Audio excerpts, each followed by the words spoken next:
Hi, I'm Max Keiser, and welcome once again to the Keiser Report. Hey, are you a criminal? Barack Obama's got something for you. Money. If you're a criminal banker, Barack Obama's got this for you. Money. That's right. The more crimes you commit, the more financial fraud you commit, the more money Obama gives you, the more money the Fed gives you, the more money the Treasury gives you. If you're a hardened criminal, you like to steal money, you like to beat up old ladies and steal the money out of the mouths of orphans and grannies, America's got money for you. Let's go to Stacy Herbert. Max, I actually do have that story in my headlines, but first, I want to say that preparing for the show, I went to guardian.co.uk. Oh, yeah. And I'm reading the front page looking for any news, and it's all about WikiLeaks, of course.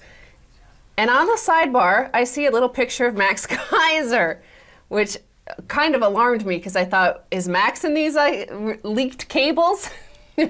But no, it's want JP Morgan to crash? Buy silver. That's right. Since we started this campaign, silver is up, I think, 8% in about just a few weeks. It's annualizing at an 80-90% annual gain. It's the most appreciating asset in the world. It's the people's money. This stuff, paper, is going the way of the dodo. This stuff is worthless. Anyone holding this stuff is going to forevermore be a peasant. Don't fall for and what else? Another big campaign in the news, of course, is bankrun2010.com. Today is the bank run day. December 7th is the unofficial Pan-European Bank Mutiny Day. So that's happening today. We don't know if it's going to crash, but it's also getting attention from the mainstream, and that is the mainstream political officials. Christine Lagarde tells Eric Cantona to stick to football. Yeah, right. Yeah, Christine Lagarde, she's the French finance minister, right? She's the French finance minister, yes. Okay, now the irony is, of course, I believe you've got some follow-up details to this. This is the irony. Christine Lagarde, who is one of these Ivy League Chicago schooled, America trained, of course. She knows how to waste this stuff because she's a paper bug. She doesn't know the first thing about economics, but she knows everything about stealing people's money. Stealing people's money, Christine! So she tells Eric Cantona to, stay out of this stopthebanks.com, bankrun2010.com. You know, the video we played where he was encouraging people to withdraw their money from the banks today.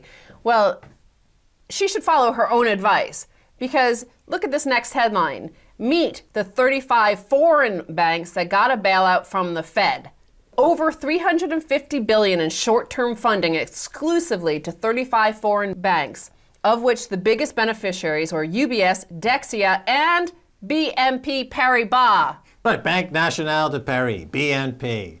They needed a bailout. Why? Because they got people like Christine Lagarde overlooking the crooks in France and doing a terrible job at it. Okay, I'd like to see Christine Lagarde get onto the football pitch and try to score a goal against Manchester United. That's about how effective she is in her role as finance minister, letting her own bank in her own country, BNP, almost go bankrupt if it not for the largesse of the American people who came through with billions and billions of bailout money because they love Europe so much.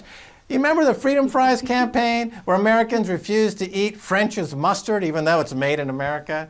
Their government at the same time was giving French banks all of their money to bail them out because Christine Lagarde is a shiksa from Nowheresville who doesn't know the first thing about economics and she's afraid to come on the show even though her office is less than a kilometer away from where I sit. Man up! Christine, come on down to the studio and take it, baby. Take this. Take this, baby. Take it, baby. Well, Max, to put this into context, of course, this is data that has emerged from the Federal Reserve, Ben Bernanke. He's released the Freedom of Information Request data of which banks received the $3.3 trillion in emergency funding during the financial crisis.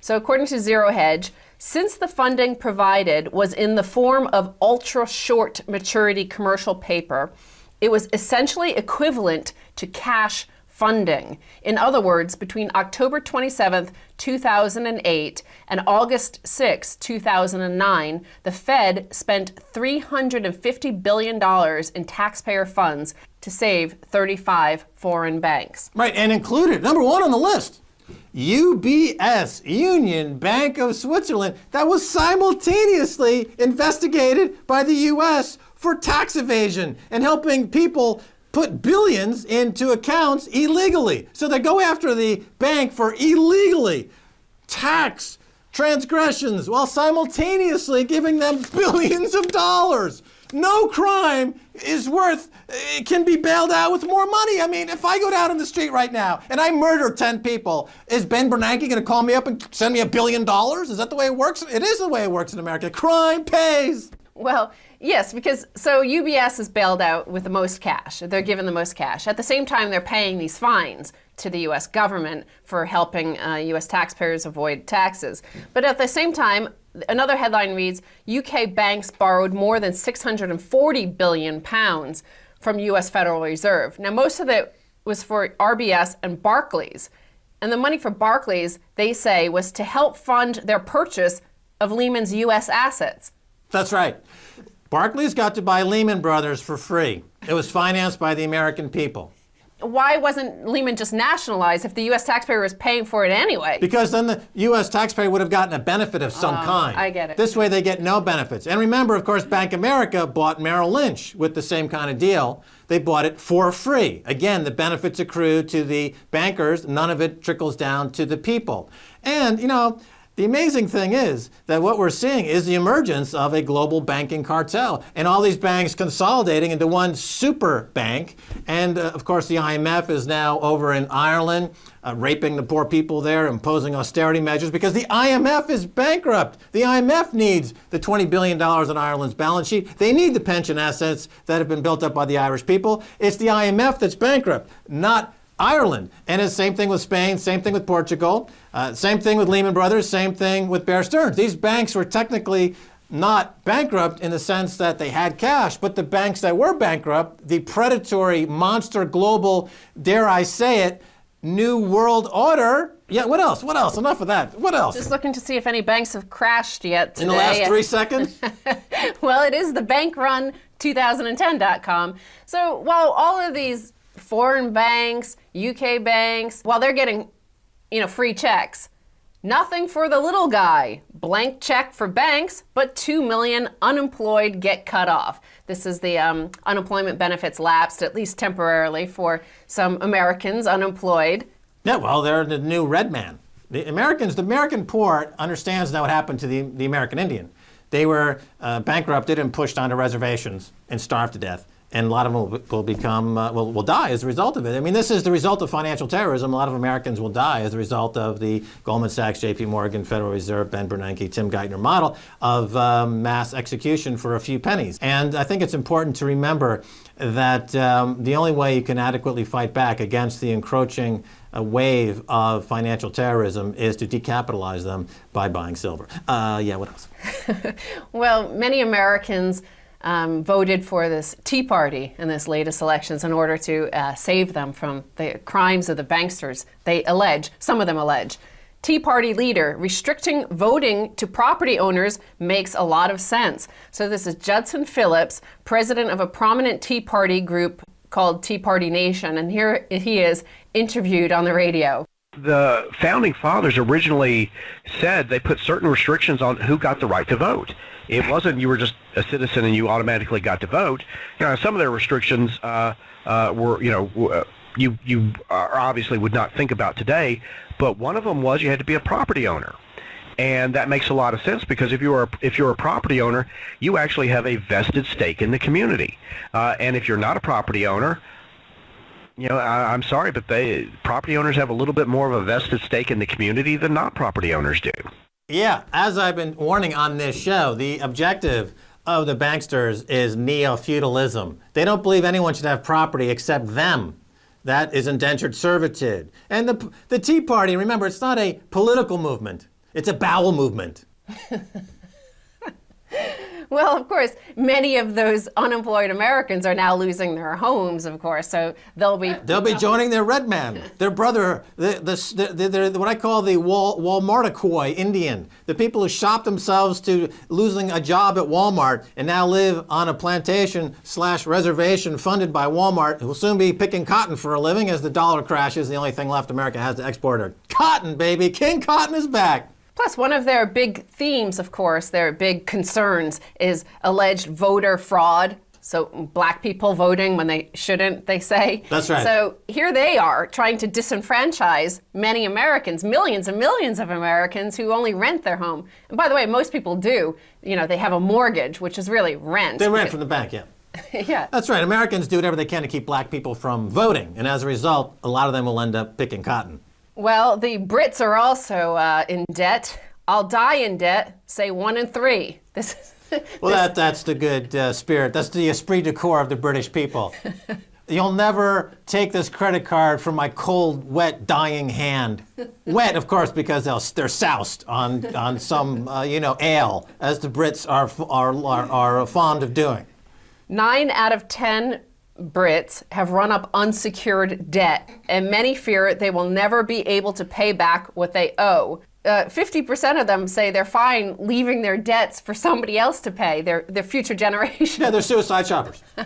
They'll blow themselves up with their credit card. They just file the credit card down to the point of an arrowhead and shoot themselves in the head. That's their bid for the economy in the UK. Hey, Dave Cameron, that's a good program. Get your constituents to shop themselves to death. That's a good idea. So, between the Federal Reserve, the ECB, the European Central Bank, the IMF, the World Bank, Al-Qaeda, sovereign nations, sovereign people around the world Charles Manson are being, loaded up with debt. Yes. And the Brits apparently are happy to take this debt and die in debt. They got all those pubs there, like the dead parrot and rat. They should rename all those pubs. Like the debt and rat. The credit card overdraft and the parrot. And these types of things in Wiltshire. The dead parrot and credit card ale house. They got to go with the times here. Here's the headline. Iceland is no Ireland, a state free of bank debt, Grimson says. So this is Iceland's president, Olafur Grimson, and he said his country is better off than Ireland thanks to the government's decision to allow the banks to fail 2 years ago. He said, quote, "How far can we ask ordinary people, farmers and fishermen and teachers and doctors and nurses to shoulder the responsibility of failed private banks?"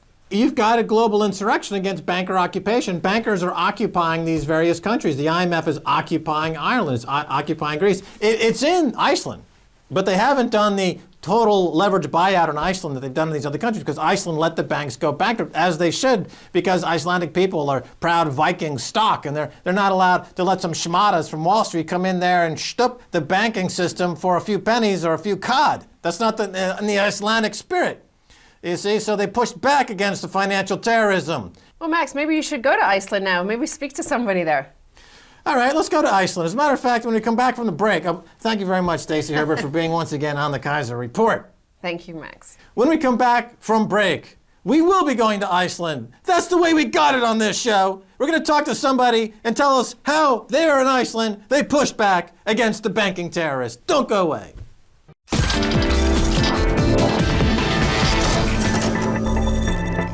Hi, and welcome back to the Keiser Report. Time now to go to Reykjavik, Iceland, and speak with parliamentarian Thor Sari. Thor, welcome to the Keiser Report. Thank you, Max Keiser. It's good to be with you. Okay, can you tell us the difference between the Icelandic banking collapse and the Irish banking collapse? Well, in the Icelandic case, with the passing of the emergency law, they were able to cut between the banks and leave the old banks with the debt out in the cold and move most of the assets into new banks. So we didn't end up with all the debts that the old banks actually had, whereas in Ireland's case, the Irish government promised a state guarantee on every single asset and debt within the Irish banks. So the Irish banking system was virtually under state control, and now they're paying for it because the bill is much, much higher than it ever was in Iceland, and was it though high enough in Iceland? So God bless Ireland. I really feel sorry for them. Okay, so Iceland let the banks collapse and the krona collapsed, and there was a gut-wrenching recession in Iceland, certainly.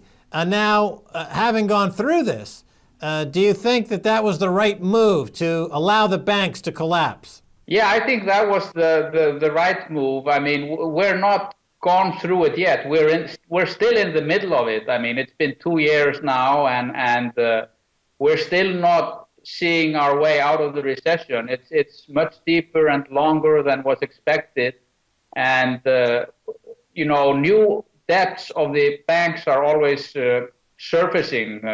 We just in the finance committee of the parliament we got a bill yesterday for 25 billion kroner because of state guarantees on loans that were in the old banks and nobody actually knew of. So we're still experiencing more debt than we ever expected, and we're definitely not through this yet. Like I said, I just feel very sorry for the Irish because their debt situation is actually much worse than Iceland's. Yeah, so there's more dead debt bodies floating to the surface. And I can tell you, after studying the situation myself quite closely, of course, the reason why banks don't want to have to go into receivership is because they would have to disclose many, many, many times more the debts than they have disclosed thus far. And also in the U.S. is why you have a problem of deflation, is because banks are sitting on still trillions of dollars worth of bad debts. But let's move on. So you've got Iceland, of course, is looking to prosecute the bankers that put them into this bad situation. Can you tell us some details on that? How close are you to capturing, prosecuting, and hopefully jailing the bad bankers? The attorney's office, who is doing all the prosecutions, is actually interrogating more and more people now, and more of the people that are based in Iceland and that were in the closest circle of the bankers. Still nobody has been jailed or actually prosecuted in court, but I think we would expect that early next year that we will see the first cases taken to court. They claim that they have substantial evidence on several of the bankers, and it's just going to be interesting to see who they are and what they will be accused of, because it was definitely a scam from the beginning to end, and these guys, are no less thieves than the people that rob purses on the street. How close is Iceland in seizing the billions in assets that these bankers stole? Well, we don't know that yet. I mean, the government was supposed to assist the prosecutor in trying to assess, how relevant it would be to seize the assets of the bankers. I am not really sure that we will recover anything of it. One reason is because of the laws in Iceland, and the other thing is, it's difficult to trace these assets throughout all these tax havens and all the tortollas of the world. So I'm not too optimistic that we will receive or recover any of these assets, actually. Right, and just to review, the Icelandic bankers loaned out 10 times the country's GDP on speculative investments overseas that they then lent themselves money to participate in ways that created a Bernie Madoff-like Ponzi scheme that collapsed, and the krona, of course, collapsed 80% of its value. Now, let's talk about the IMF. How much has Iceland received from the IMF? Well, I'm not sure exactly how much we have received, but we are at the point now that the IMF was supposed to leave Iceland. The original contract was to last until November 30th, 2010, but they got an extension until August next year because the recovery has been so slow. And one reason I think is they don't trust the Icelandic government too well either to practice the principles of the IMF. So they are still here, but we have amassed enough foreign currency reserves at the central bank today, so we don't actually need the IMF anymore.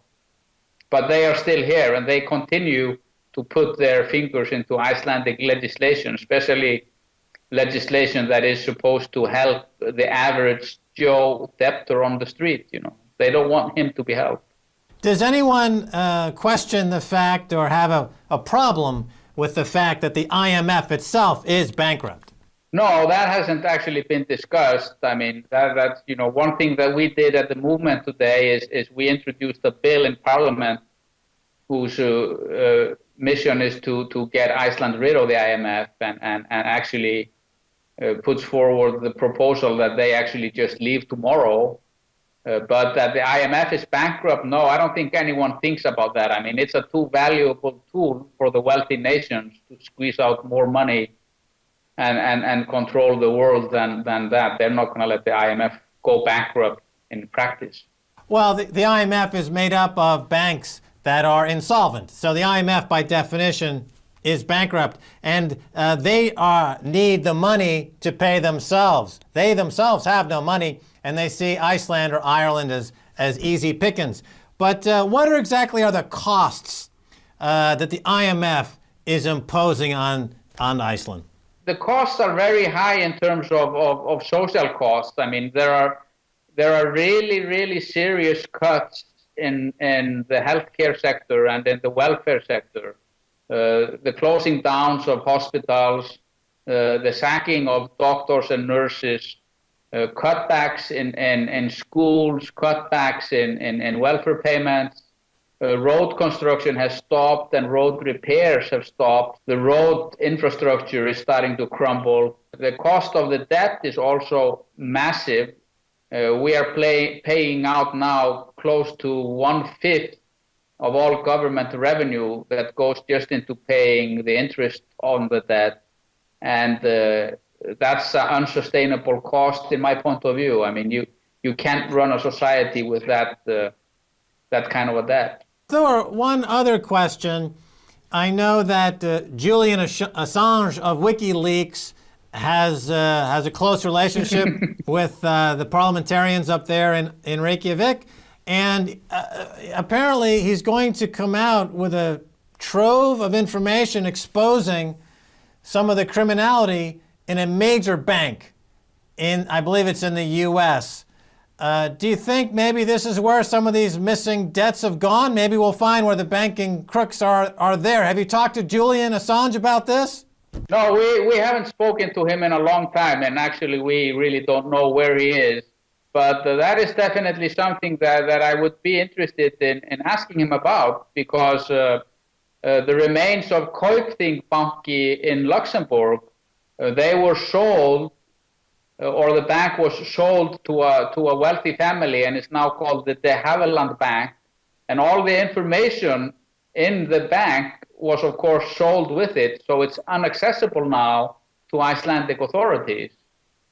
That was a very suspicious deal, and next time I run into Julian, whenever that may be, I'm going to ask him to get us some information from the De Havilland Bank in Luxembourg, definitely. So, in other words, Thor, Kaupthing Bank, one of the three banks that went bankrupt, the records are sealed, and you don't have, it was part of the transaction, the information went overseas, and now it's gone. Well, now it's residing within the Havilland Bank in Luxembourg, and I think it's very difficult to access that information. I mean, you need permission from the Luxembourg banking authorities, and Luxembourg is a banking haven, so that deal was a very suspicious one. I don't think they should have ever sold that bank unless they had completely finished examining it. And the principal architects of that deal are the current government? The current government and the Minister of Finance, yes. Yeah, it sounds suspicious. Maybe Julian Assange will have something on that. And what about the other three major banks in Reykjavik that all declared bankruptcy? Do you have access to that information? We don't have access to it, no. The Special Investigating Committee had access to all of the information, but now all the information they used has been sealed and put into the National Archives and is inaccessible, I think, for the next 30 years, But Thor, how can you prosecute against someone who stole billions from your country if the information about the details of their crime are sealed? Well, the prosecutor has access to the information, but it's not available to the public. That's what I was going to say. Okay. And you feel comfortable that the due process is carrying on in a timely manner? I'm comfortable with it so far, yes. But everybody in Iceland is very suspicious about everything the government does. So the state prosecutor or the special prosecutor, I would like to say, he better come up with something substantial within a very long time. Otherwise, people are going to be very, very dissatisfied. Well, it's becoming more and more like the Latin American model of the 1980s, so the special prosecutor may fall out of an airplane one day. All right, well, that's all the time we have, Thor Sari. Thanks again for being on the Keiser Report. Thank you very much. And that's going to do it for this edition of the Keiser Report with me, Max Keiser, and Stacy Herbert. And I want to thank my guest, Thor Sari from Reykjavik, Iceland. If you want to send me an email, please do so at keiserreport@rttv.ru. Until next time, this is Max Keiser saying bye, y'all.